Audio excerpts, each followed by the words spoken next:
दिसंबर जाने वाला है, चलो एक काम करते हैं।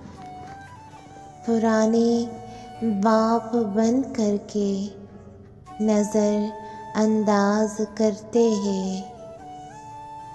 नए सपने सभी बुनकर उल्फत के रास्ते चुनकर वफादारी पे जीने की राहें हमवार करते हैं। भुलाकर रंजिशें सारी मिटाकर नफ़रतें दिल से माफ़ी दे दिलाकर अब दिल अपने साफ करते हैं।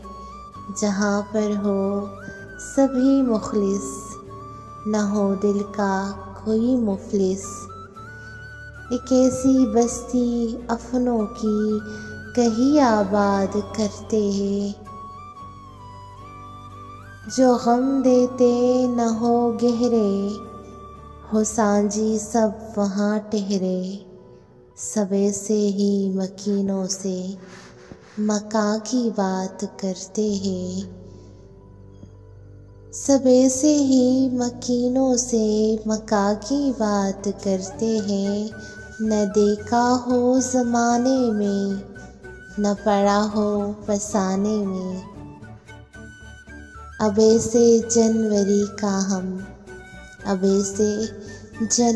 का हम सभी आगाज़ करते हैं। अब ऐसे जनवरी का हम सभी आगाज़ करते हैं।